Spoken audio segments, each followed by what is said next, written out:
Two people have died after a plane struck a ground vehicle at Hong Kong International Airport. According to news outlets, the Boeing 747 from Dubai veered off the runway after striking a car on the tarmac as it attempted to land before plunging into the sea. Vision shows the plane in the water with its tail snapped off. All four of the flight's crew members escaped unharmed and have been taken to hospital for assessment.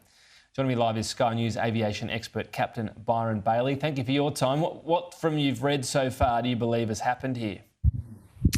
Good day, Tom. Yeah, look, at first it appeared, and I looked at the map, that they had struck a vehicle halfway down the runway.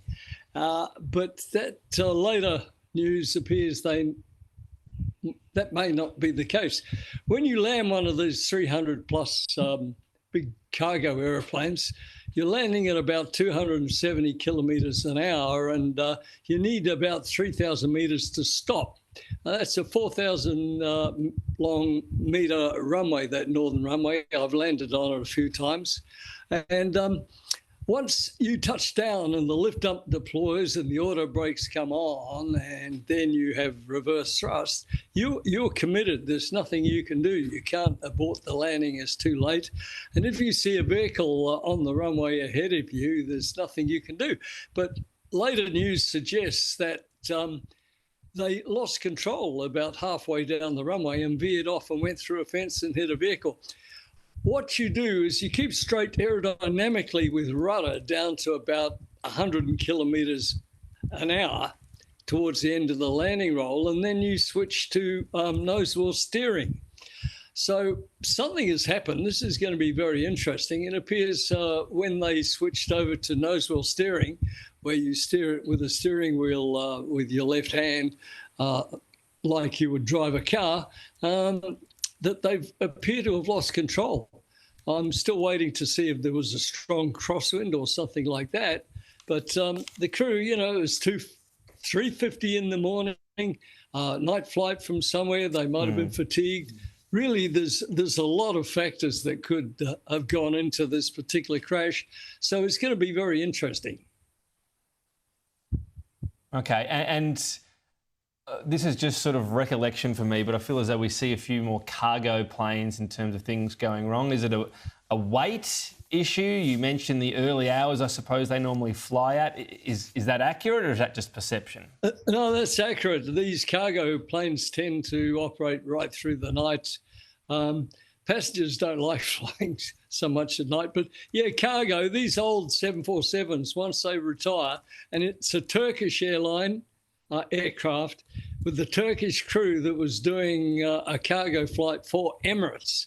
And when you're carrying cargo, and I did this years ago, you're generally landing, taking off a maximum takeoff weight, landing at your maximum takeoff, landing at maximum landing weight. It means you're touching down at about 270 kilometres an hour, and you're operating right on the limit in terms of brakes and wheels and, perhaps a tyre blew. We don't know. It's going to be very, very interesting. But, yeah, hauling cargo is not the most pleasant sort of thing to be doing.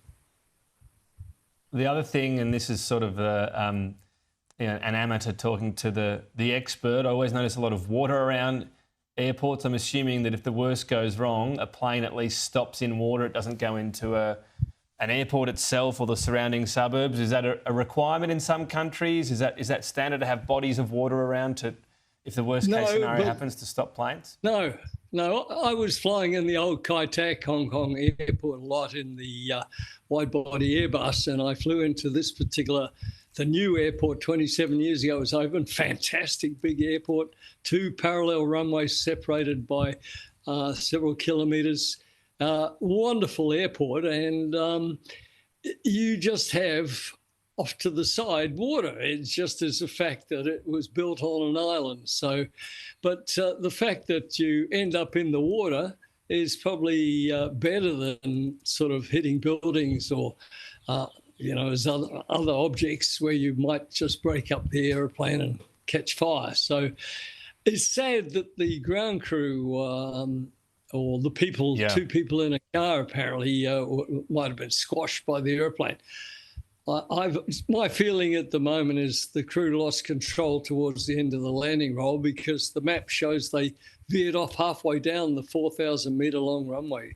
It must have been towards the end of the landing roll when they were switching over to nose wheel steering from aerodynamic steering, which you do with the rudder at higher speed.